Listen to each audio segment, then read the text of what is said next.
miss all of your teenage life. I would like you to have some kind of an adult life. That's all I'm saying. I don't have my needs right now. I don't know how to need. You don't understand what I did. I killed somebody. You do. I know you did. You don't have to understand why I'm so stressed. But I have to think about that every day. What? Me taking life.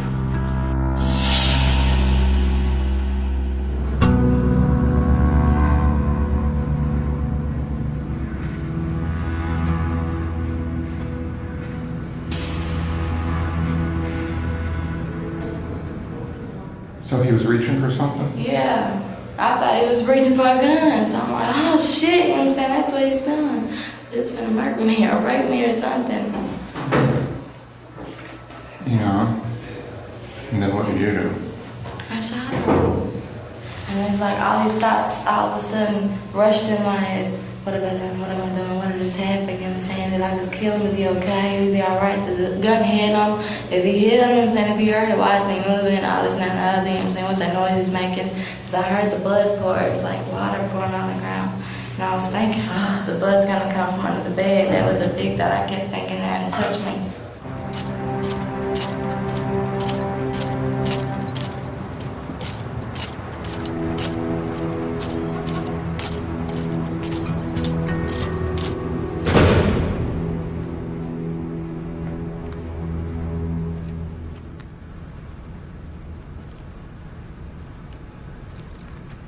Centoya is a complex child.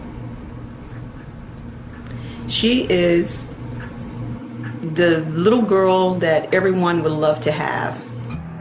This is a kid who had some horrible life experiences.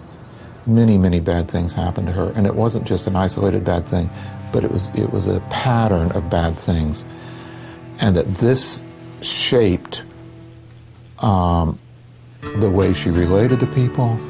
She would step out of bad situations, and then she would find herself another bad situation to get into. She allowed herself to get involved with one more bad situation. All right. We are here this afternoon, I believe, in the matter of Centoya Brown. And it's my understanding that this is set as a transfer hearing. Is that correct? Yes, sir. All right. Yes, ma'am. So are we ready to proceed? Yes, ma'am. Yes, ma'am. All right. You are Centoya Brown. Yes, ma'am. I have your date of birth listed as January the 29th, 1988. Is that correct? Yes, ma'am. That makes you, what, 15 now? 16. 16, yeah. Do you understand why you're here? Yes, ma'am. All right. This is not a hearing to determine if you're guilty or innocent of the charges against you. The only purpose of today's hearing is to determine where your case should be tried, whether it should be heard here in the juvenile court. If she stays in juvenile court, she'll undoubtedly go to some sort of juvenile detention facility, but only until she's 19.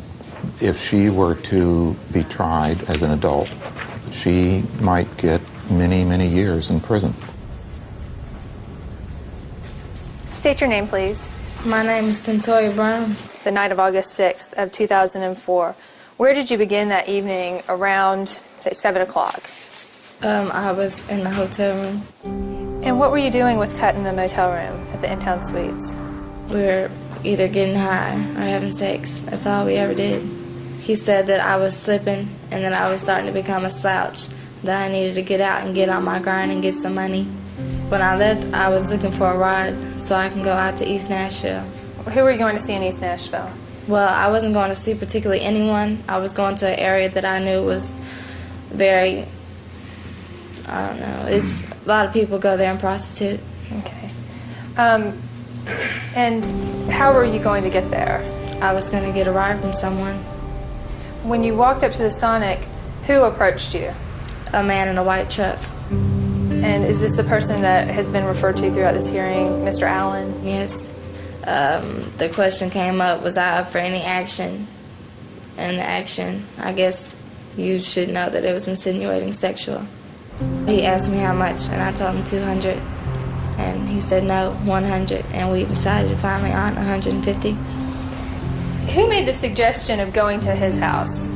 He did. I had actually suggested the hotel we was right there at, but he didn't want to go to the hotel. He said that he wanted to go to his house because there was no one there. Did he tell you who he lived with or anything like that? He said he lived by himself. That time he was just finished telling me about his accomplishments and saying how that he used to be in the Army, and because I mentioned that I was from Fort Campbell. And so he related to how he was also in the Army before and that he was a sharpshooter in the Army. And then he had told me how a lot of women want him for his money and that he wanted someone to make love with him with desire. Okay. Did you see any guns in the house? Yes, I seen 2 shotguns downstairs, and he showed me a chrome gun with a black handle. Where were you when he showed you that? I was sitting at the table eating my food. Do you tend to be a nervous person? Yeah. Was there anything that made you especially nervous that night? Just how he was acting, just how he talked. It's like the way he talked, how he was just so important and stuff. And then me, I look at myself, who am I? Who am I to him? It's like, then he talks about the guns and stuff. If he does something to me, I'm sitting here thinking, what can I do? I'm in his house. Ain't nobody gonna know where I'm at. My mom and them, they don't know where I'm at. The people that I stay with, Chico and them, they don't know where I'm at. Nobody's gonna know what happens to me. He doesn't care. He doesn't even know who I left with. And all this is just running through my mind, and I'm just a nervous wreck. Mr. Allen was asleep and facing away from you when you shot him. No, sir. All right. What I want you to do is to explain to the court then how you have a gun in your purse on the nightstand, correct? Right. You don't want to do this. You don't want to be here. So you felt like if you tried to leave, he would harm you. Right. And your belief in that is based on the fact that he told you he had some guns and he's a sharpshooter. Not only that, but the way Also, he was acting. Well, all I know about his activities is what you've told us, and that's really all we'll ever know, Miss Brown. Right. Since you killed him, the only thing we know is that he took you to Sonic. He bought you food. He took you home. You used his bathroom. You felt comfortable doing that. You ate with him. You felt comfortable doing that. You sat on the couch and watched TV with him. You felt comfortable doing that. You got in the bed and at least one time went to sleep while he was there. You felt comfortable doing that. I never went to sleep. What happened next? At first he was just stroking me, but then it's like he just grabbed me like in between my legs, like he just grabbed it real hard, and he just gave me this look. It was like a very fierce look, and it just sent these chills up my spine. I'm thinking he's gonna hit me or do something like that, but then he rolls over and reaches, like he's reaching to the side of the bed or something, so I'm thinking, no, he's not finna hit me, he's finna get a gun. And what did you do at that time? I just grabbed the gun and I shot him. How did you become involved with the case of Centoya Brown? You contacted me and you asked me if I could do a pre-trial forensic psychiatric evaluation. Usually we do both a psychiatric part, which is a psychiatric interview, and we also have psychological testing done. Let's start with adopted family. Yeah, my mom, Ellenette Brown. Yeah, my dad, Thomas Brown. What's her name? Ellenette? Ellenette. Okay. What kind of work does she do? She's a teacher. And then father is Thomas? What does he do? Is he a truck He's a driver? truck driver. Yeah, you already know. And I know that you have 2 sisters in this family. I have a sister and a brother. Tell me about your biological family. What do you know about? Who are they? I just know Gina. Gina? Is this your biological mother? Yeah. Gina, as in Gina and Gia? Georgina Mitchell. Okay. But How old is she, do you think? she had me when she was, she's probably 32. Yeah. Do you know how to tell? Huh? Do you know? She had me when she was about 16. I'm 16. Right. That's right. Does that seem sort of funny to you that your mom was 16 and now you're 16? Does that? I guess. I don't know. Does that seem sort of strange? No. I guess. Tell me about these people, your adoptive mom and dad. What are they like? Mom, she nags a lot. Because she's a sweet person, but she wants me to be perfect and like her daughter. And my dad's asshole. That's the only word you need to describe him. Like what do you mean? Like, what would he do? Like it, you know what I'm saying? I like it and stuff like that. He would sort of slap you around? Sometimes he had no reason, just he would actually say, I swear for God, because I felt like it. I'm sorry, he said what? Because I felt like it when I asked him why he hit me. Oh, I see. That's what he would say. Yeah. What's this guy cut? What's his real name? Gary and McLean. So how long were you living with him? For like 3 weeks. And then what was he like? Different hotels. I remember one time, the first time he did something to me is when he choked me and I passed out. Because he said I thought he was a joke. What else did he do to you? He talked real bad to me. He would jack me up. He pulled me by my hair and dragged me and stuff. He put guns up to me. Told me to strap and stuff like that, getting that with other people. Did you ever have sex with the guys? When I put a fucking gun up to me, I did. Did he have sex with you too? Yeah, he had sex with me. Sometimes I didn't want to have sex with him. He'd still fuck me. I'd be crying and everything. So how come you stayed with him? You're not listening. I'm making him money. He wasn't gonna let me go nowhere. He told me he'd kill me. He knows where my mom lives. And I'm not like, dude choked me till I almost passed out. He's not afraid to kill me. Well, I'm going to talk to Kathy Evans, and then we're going to try to do something that might help you out when you go to court. Okay? Thank you.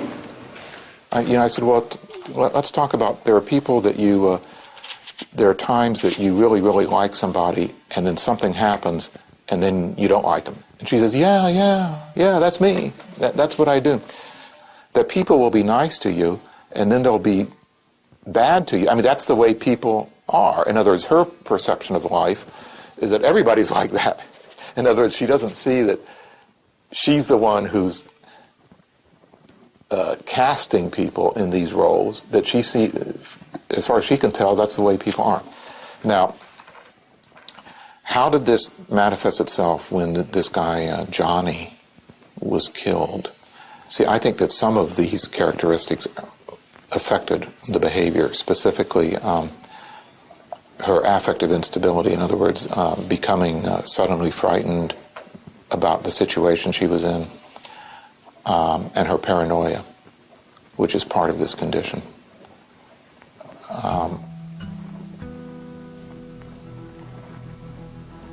So I think it's possible to say that the criminal act was related to her personality disorder.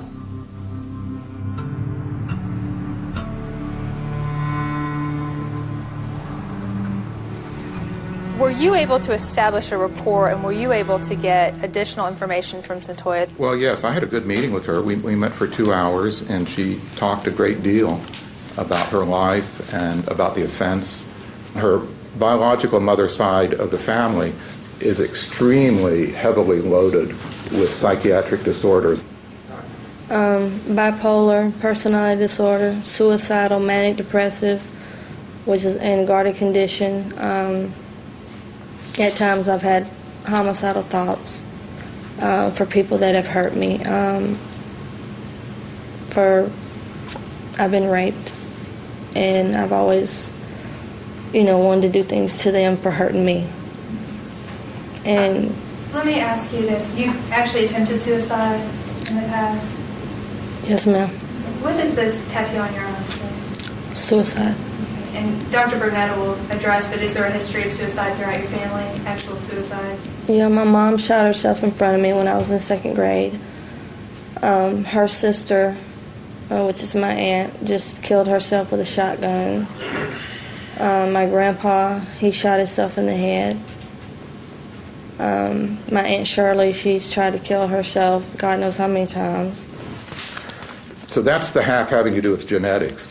The half having to do with early development is, I guess, is interesting in the sense that the basic theory is that people have trouble during achieving these first two stages of life, and that's ages 0 to 3 or 4. And that's exactly the point in Cyntoia's life that was just totally messed up. First of all, she lived with a number of different people. I was trying to keep track of the different caretakers, but there were 6 or 7 different people who took care of Cyntoia, and this meant comings and goings and separations, and at one point she was kidnapped by a family member, and she felt like she had been abandoned by the other mother. This is exactly the kinds of problems that would create failure to achieve the attachment and then the healthy separation. We started to see really, really bizarre behaviors as far as very manipulative,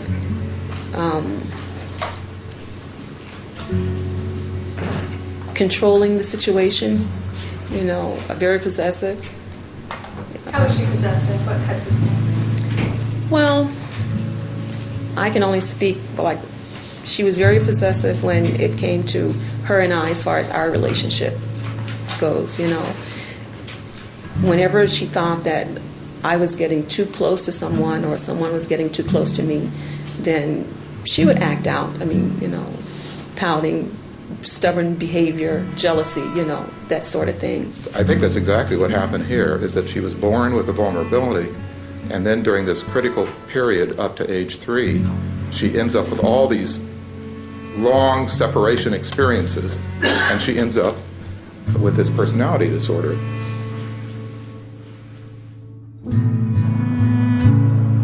I'm not actually sure even how this happened. I'm under the impression that it was a kind of an informal arrangement by which the mother let the Browns raise Cyntoia. But we need to find out kind of how that happened. Today, we're going to have an opportunity to talk to her adoptive mother, with whom she lived since about age 2, and also with her biological mother. It's a little bit unusual to be able to talk to her biological mother because she really has been out of the picture now for many years in Cyntoia's life. Interesting. Ms. Mitchell, I'll tell you what I would find helpful just to kind of get up to date is how things went yesterday when you saw Cyntoia. How'd that go? I was just so glad to see her. For the first time since she was little. And, she's very beautiful. And she just reminds me so much of me when I was that age. Oh, really? Yeah. Like what? Can you give us an example? Twin. The ups and downs, anger one minute, happy the next. She wanted to know about our side of the family and, how I was doing and how, the way I used to be, how I changed my life around, how I rehabilitated myself.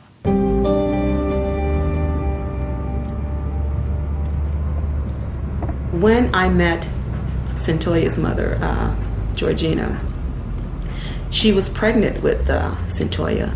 Of course, at the time I didn't know that because all of the kids wore the big jerseys, with the numbers on them, my daughter included, my older daughter included. She came to my house like most teenagers did during the time. My house was the house where all the teenagers hung out. My son said to me, "Mom, can we go to see Gina at the hospital?" And of course, my first reaction was, "Why? What's wrong with her?" And my son said, "Well, Mom, she had a baby." I said, "She had a baby?"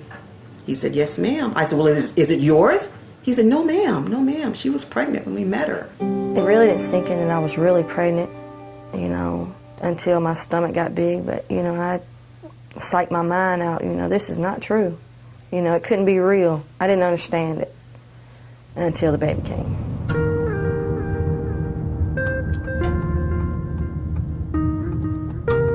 When I got pregnant, I was drinking, and even after my pregnancy, I still drank on a daily basis. Having a newborn and I was a child myself, I couldn't handle it, so I would escape to the bottle. I drank for about 8 months of her life, and the 8th month, that's when I was introduced to crack cocaine.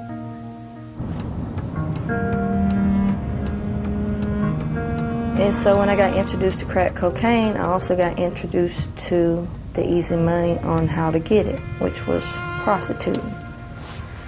So during this time when I started smoking, I liked that I could escape all my problems, all my responsibilities, because I didn't even know the responsibility of taking care of a child.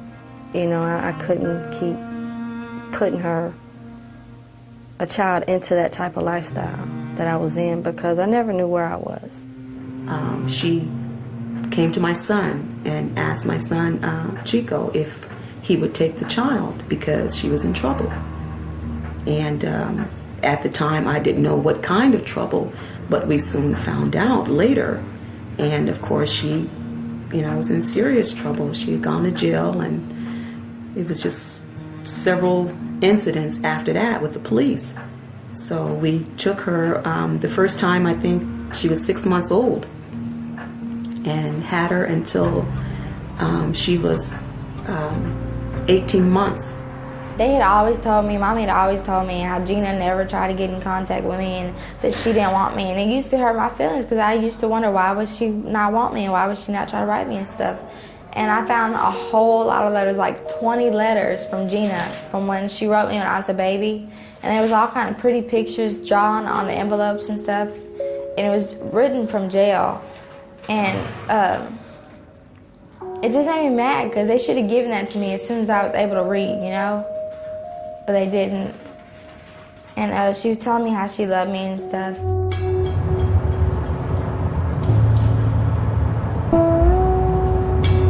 Yeah, we're going to see my mom. If I don't say too much around here, it's best. Because if she gets started, it's just going to send me into a whirlwind. I'm going to go berserk. I already know it. She knows how to push my buttons. She knows which ones to touch. And it doesn't take very long, because we usually can't stay around each other no more than 5 or 10 minutes.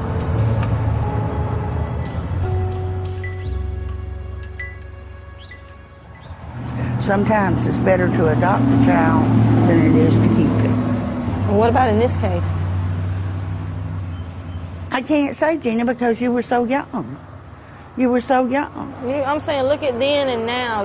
Okay, was adoption the right thing for her, do you think? The way her life ended up? Adoption must have been... We can't blame that on adoption. Oh, my God. I don't think. Unless he knows more than I do, and there are things... What about unwilling adoption? I didn't want to adopt her out. Oh, unwilling adoption? Yeah. It was done against my will. How were you going to feed this child? How were you going to take care of this child? That's what they have systems for. I did see you try. Now, she did have an apartment, and had just gotten it, I think, and was going to beauty school. And working. And working. But sometimes the load gets too heavy, and some people aren't strong enough to carry it. Yeah, it had to be heavy on a 17-year-old with a baby going to school and working. That's the point right there. That's the point. All I wanted was somebody to help me, show me something. Linda had to show me how to make a bottle. I didn't even know how to make a bottle. That's why children should not have children. That's exactly why they should not have children. That's why parents intervene. But I don't think because you couldn't make a bottle, that's why I told you, has turned out such as she has. That's a start right there. If you can't feed them, how the hell can you raise them?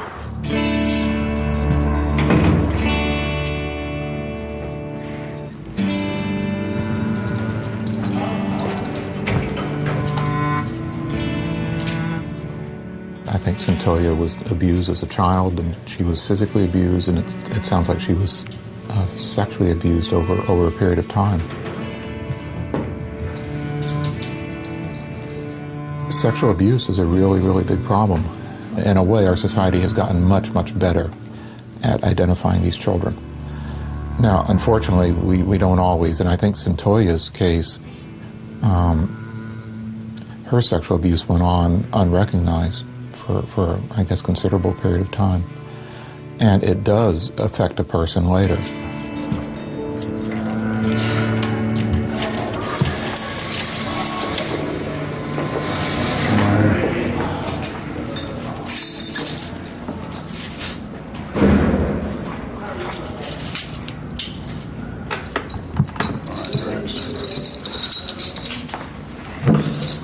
Go get the other ones. I can't move them. What do you mean in these? They right there like this. The other one's on the side. Go get the other ones with handcuffs on the side. I can move. Did you hear me? Huh? Stand up. Winston's got him on the girl who went to court. There's more than one, so I know you're lying. They're all like this. No, they're not. The other four No, are they like not. this. How was that when me, Crystal, and Miss Carolyn had one last time we went to court? I'll check it. You need to do that too. 4, 25, 26 memories. It's just a whole lot of memories. Are they good memories or bad memories or just memories in general? Mostly bad. Oh, and this is my sex list. And you know what that means, don't you? Sex list? People you had sex with? Yeah. That person, while I was asleep, I woke up and he was fucking me in my ass. Him, he tricked me into it. He was his best friend. And he got me. I just watched the pornos and seen when men came up to guys and started taking off the girl's clothes, the girl just lays there, does whatever, and screams and all that stuff. And that's what I figured was supposed to happen. So anybody, anytime somebody wanted to have sex with me, I just did it. I felt like obligated, like that was what I was supposed to do. You know what I mean? I had sex with 21 people out of the 36 where I felt that I just had to do it. It was what I was supposed to do. And 22 people out of the 36 people were hardly or not known. And 28 people are connected with a bad experience. And Esau raped you at gunpoint. Well, he didn't sit there fucking with the gun on my head, but it's like when I tried to leave, that's when he pulled the gun out. And I started to walk off, he just grabbed me by my arm and he had a gun in his hand. He's like, "No, you're not leaving." Oh. And he pushed the gun and pulled it up or whatever, and he said, "Take these off." And then he did it like that on my shirt. So I took my clothes off. I just got on the bed and I just lay there. I just cried. You know, where was I when all of this was happening? Where was I? I mean, could you not come to me and talk to let me know how you was feeling? And it's just, I don't know. I'm thinking at that age, I won't say most children or even all children, but Centoya, I don't think she was very trusting of me. Maybe she thought that anything she confided to me about, that it wouldn't be just to me. Maybe she thought that I would share that with someone else. I don't know, because we have a good relationship. I don't understand why she felt that she couldn't come to me and talk to me, no matter what it was. Even if I tried to tell her, she wouldn't listen. She'd probably just tell me, okay, sweetie, go play. That's what she used to always say. No parent wants to think that their young daughter, you know, is experiencing sex, you know, especially at such a young age. And then to find out that there's been many, you know, several boys and men. But it does not change how I feel. That is my daughter. She's always going to be my daughter. No matter what she does or have done, that isn't going to change how I feel about her. I didn't want people to know I was dumb, so I didn't say anything. I didn't say anything about this that Miss Kathy says could help me, because I didn't want people to know how dumb I was and all the dumb stuff I did. Especially this. This is dumb for some girl to have sex with 36 people. Okay. 11 of those people, it was not statutory rape. There were 3 people out of 36 people that were relatives. There are 4 people out of 36 people that I actually liked or lusted for. There are 9 people out of 36 people that it was protected sex. There was 5 people out of 36 people that were girls, and there was 4 people out of 36 people that were prostitutes. Lots of girls experience some degree of sexual abuse, and it's estimated like 30-35% have some sexual abuse in the broad sense of some unwanted sexual activity or exposure to sexual activity as a child. Part of what happens is that the more severe the abuse, the more likely it is to have psychological effects later in life. Depression, suicidality, anxiety problems, substance abuse problems, in some cases, behavior problems.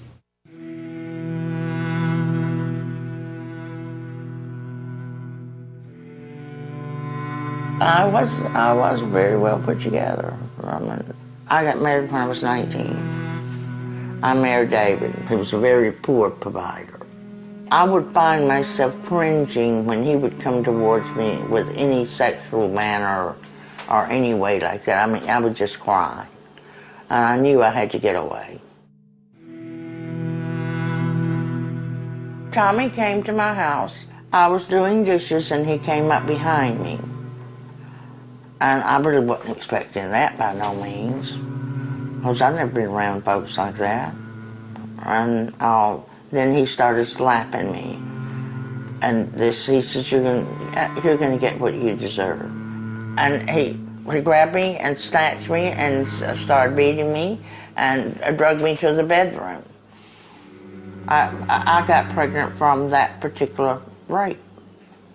How did I cope with it? I went from this to where I am now. But you know, you can use the word rape in many ways, because I feel like all of us has been raped of our life when this incident happened to me. There's Tommy, there's Gina, and then there's Toria. The genetics are strong. And the genetics should stop. So what happened to your hair? You know, I cut my hair. Why'd you do that? Because I don't want to be pretty no more. Because it don't do nothing but cause you trouble. Think of what got me into this mess. Yeah? What got you? Being attractive. And what do you attract? Crazy people. So, what do you see as similarities between all the different men who have been in your life, besides the fact that they're men? How are they similar? How are they different? Selfish. That's what they're similar. They're all selfish. They do whatever to get what they want. It makes them happy. They don't think about others' happiness. And everything that they do, they feel they're justified. They don't ever accept fault. That's what my dad said. He said in his letter, he goes home and sleeps at night knowing that he did his best. Bullshit. What did Johnny want from you? Sex. For money.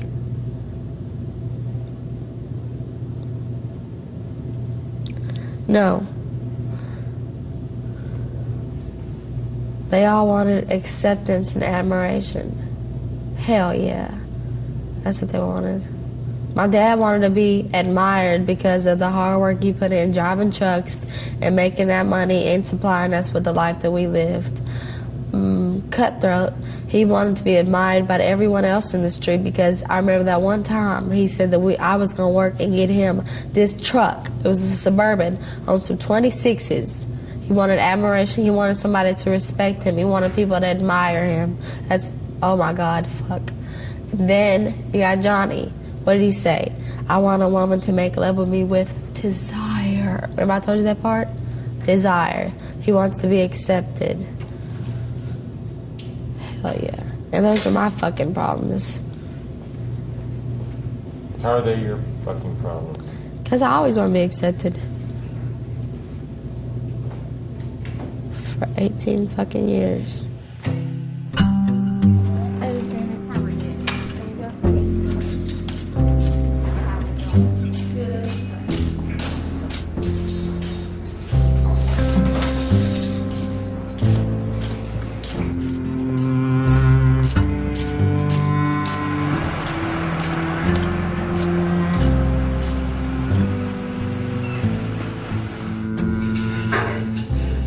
My number is 04-45436. Today's date is August the 8th of 2004. Time of my watch is 03:28 hours. You know the whole thing about when you make a statement that they read you your rights and stuff like that? I know when they arrest you, I've seen it on cops. Right. And they did it to me. But I didn't know it meant that you can be quiet. Right. That's what you have the right to remain silent. Anything you say can be held against you. Well, all that. But that's what we're going to talk about right now. Give me your first name. C-Y-N. C-Y? N. T-O-I. T-O-I-A. Your middle name is Denise, right? After I read each sentence to you, I will read 3 other sentences that mean the same thing or not the same thing as the sentence you'll be seeing at the top of the page.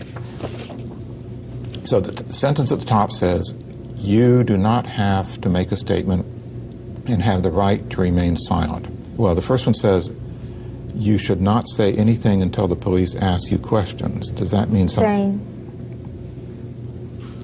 Same. If you won't talk to the police, then that will be used against you in court. Same. If you tell the police anything, it can be repeated in court. Same. This is, I have read the statement of my right, or had the rights read to me, and I understand what my rights are. I am willing to make a statement and answer questions. I do not want a lawyer at this time. Tell me how all these questions I was asking you, how do they fit into your situation? I don't know. See, right now I see it and I understand them. But then I didn't understand. I was high and I was tired. So what kind of deal did they give you? They didn't give me none. But what did they say about the deal? They just said that they give me a deal. They promised that they can give me a deal. And when we was reading the rights, it said no promises have been made. And I said, yes, promises was made. And it's on the tape that I said that. What kind of promises did they give you? He promised me that he was going to give me a deal. But what was he talking about? What kind of deal? What kind about of time? Well, I'm sure we will do everything we can to help you. If we can, you know. Whatever we can do to help you, we will. What does that mean when he says, I'll talk to the DA? I don't know. I talked to him. Well, he might talk to him every day about the weather or about the football game. But yeah, but he meant that he talked to him about giving me a deal. But what would the deal be? What kind of deal? Like less time to serve. Because if I didn't, he said 9 times out of 10 I was going to do life. So did he say? And they screwed me because I might be doing life anyways. Did he say that? Did he actually say that he would get you less time? Mm-hmm. He actually used that word? No, he said I can promise that we can get you a lighter sentence. I think they need to look at she's a real person. She's a kid. She's a kid who is basically adrift, and she ends up in a bad situation, and that's really different, in my mind, than a person who's committing first-degree premeditated murder. First-degree murder, for an adult, you can get the death penalty. Now, she's not eligible for that because she was a minor when this happened, but when you think of first-degree murder as a really serious event, first-degree murder is what our society feels the response should be. The death penalty should be life in prison. And in my mind, it doesn't fit an action by a 15-year-old in a bad situation, in a bad, impossible gruesome situation. To me, what our society means by first-degree murder is not what happened that night.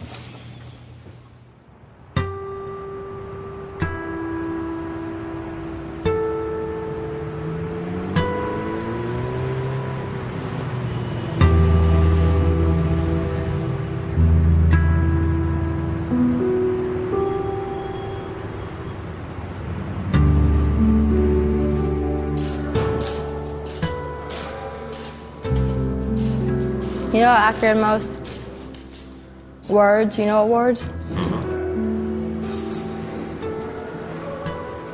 When it comes to the charge of first-degree murder, we, the jury, find Centoya Brown guilty.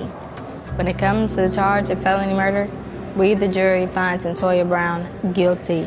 When it comes to the charge of especially aggravated robbery, we, the jury, find Centoya Brown guilty. Those are the words I fear most, more than anything else in life.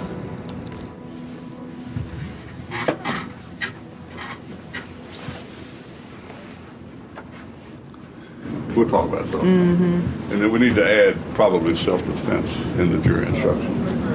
Some that's going to come out. This defendant shot Johnny Allen in the head, in his bed, in his home, 2728 Mossdale Drive.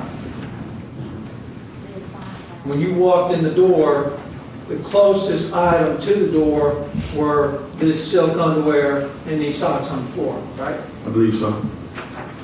They weren't hidden. No. Likewise, this is 4B, again, the hardwood floor, and the shirt. Yes. It was after him getting into the bed, this 43-year-old man, naked, touching her, she's moving away, that she said she reached for the weapon and fired one time. Yes. Medical examiner's opinion was he was in this position when he was shot. And that was a challenge. I killed a man, which is not sufficiently descriptive. I executed him. You spoke with Centoya numerous times in the last 2 years since she's been in jail, right? Yes, I have. And you visited her just about every weekend, correct? Yes. And when you visited her, you have spoken with her about her situation. Yes. And every single time when you visited that you talked about her situation, Centoya told you that she shot Mr. Allen because she was fearful of him, didn't she? Yes. So when you had this phone conversation that the jury's heard the whole call, to put it in context, and she said the words, "I killed a man, I executed him, Mommy," did you think that was some sudden change of her confessing to you what happened? No. Centoya has a way of taking things out of context. You know, she may say one thing but actually mean something different. And she does it a lot. But the conversation was that not so much as her trying to confess to me, she was at a point in her life that she was feeling very helpless. She was, in essence, trying to tell me to go on with my life. Don't waste my life, you know, trying to wait for her. She felt that she had embarrassed herself, but mainly she had embarrassed me. At that point, I mean, I could tell because I'm her mother. All she wanted was in saying,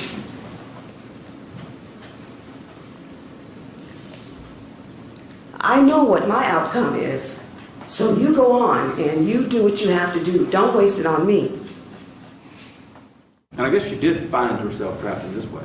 She found herself trapped between what she knew the detectives knew and could easily prove, and her dire need to make up a story about this. She knew she was had. What else can she say? What else can she say? She's taken care of the one person who could really counter this preposterous and ridiculous self-defense of her. She knows he can't say it because this is what she did to him. You and your partner are using all the experience and training that you have, using every technique you've been taught to get a statement from her, correct? That's correct. And in the very beginning of that entire process, your partner and you said, all we want is the truth. That's correct. And you said, if you tell me the truth, then we're going to go to the district attorney's office.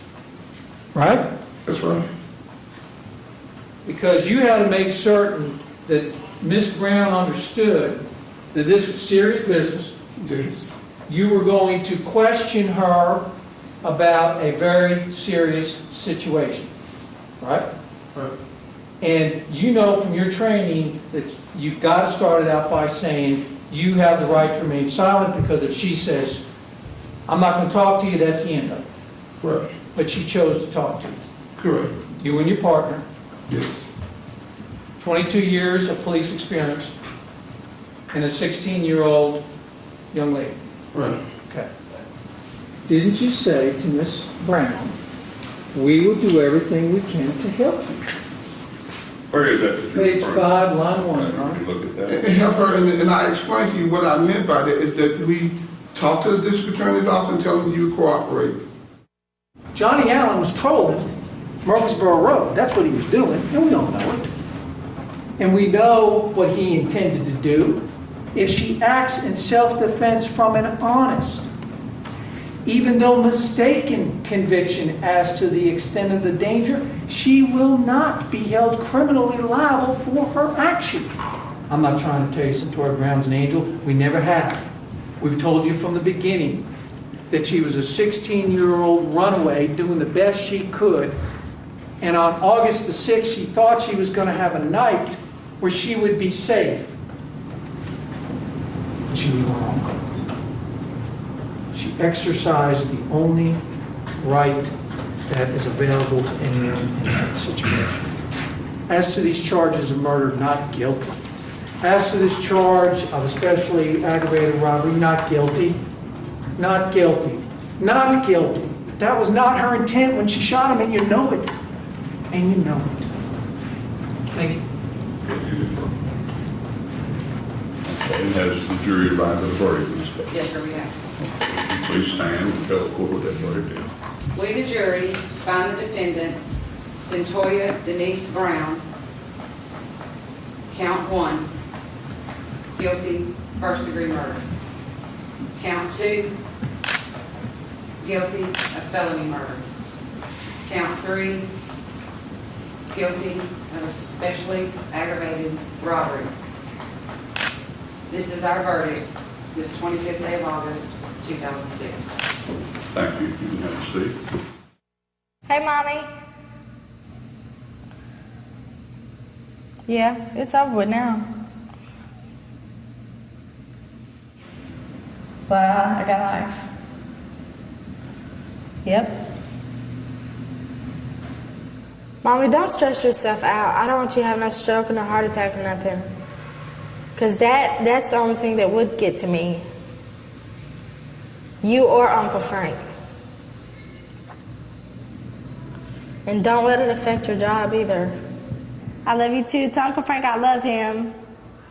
And tell him we still have things that we could do. Yes, ma'am. Love you too. Okay. Right.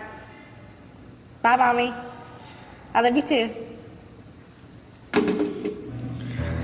I think I might cry when I go back up to my room. Yeah, when I start listening to the radio, then it's gonna kick in.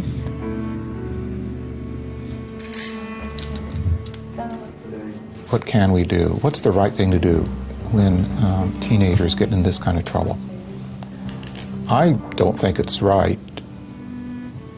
I don't think it makes sense just to throw them away. I don't think it makes sense to give a life sentence to a teenager who has committed a crime.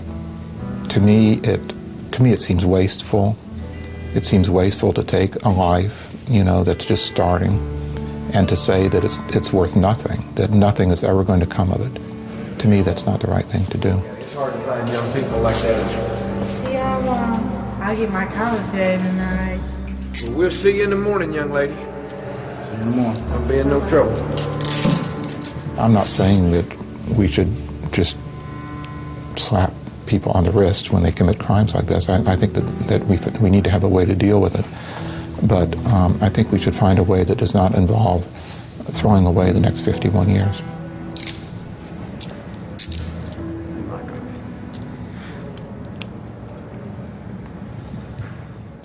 It is depressing, but there are juveniles from whom society and this community has to be protected.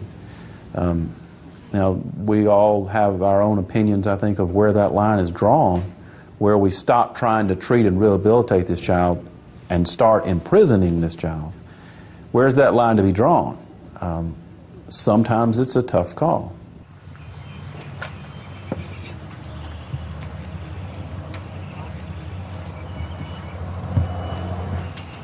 You have this little girl that's been in this adult life for a year or so, and now she's there permanently. Because whatever happens to her, she can't just say, well, you know, mommy will take care of this, because mommy can't take care of that. She has to fend for herself. We all have choices, you know, and as an adult, you can pretty well think beyond what's happening right now. But with a child, you know, they're going to always think like a child, regardless. Regardless. I think the 15 and 16-year-olds of the world are in this wonderful stage between childhood and adulthood, and there are so many different things, there are so many different pathways through that stage. I think the more that we know about how genetic influences, environmental influence, and brain development all interact to create certain kinds of behavior, I think the more we know about that, the more we'll discover interventions and what to do about them. There's not a day that goes by that I don't hate myself for the way that she's ended up. Like I said, it begins with me. It's ultimately my fault. From the beginning, it's my fault. I didn't do what I was supposed to do.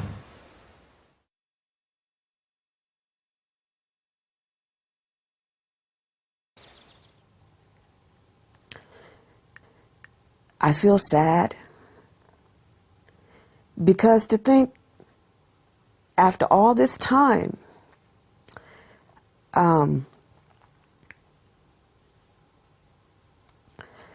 Centoria feels that, you know, she can talk to me, she can be open with me, and the horrible realization that there's a possibility that outside of the glass and the... I feel sad because to think after all this time,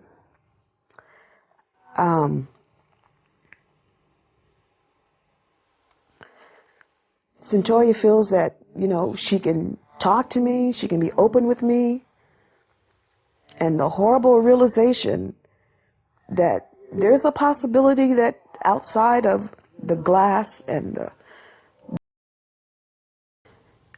I feel sad because to think after all this time,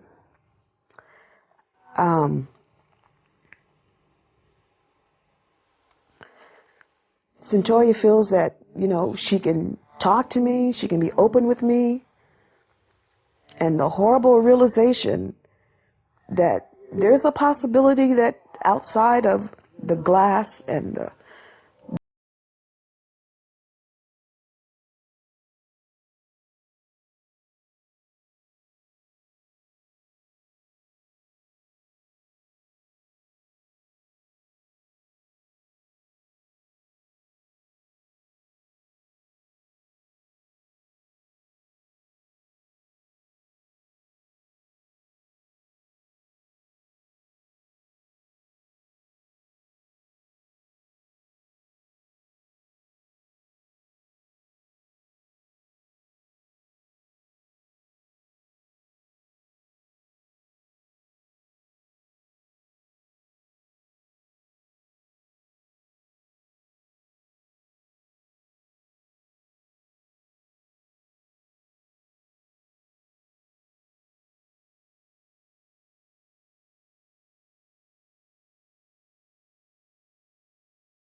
Looking back, I can see that my childhood, from birth to adolescence, has great bearing on my perception. A lot of the time, I view people through the reflection of my past. I struggle today with abandonment and trust issues, as well as my attitude towards relationships with men.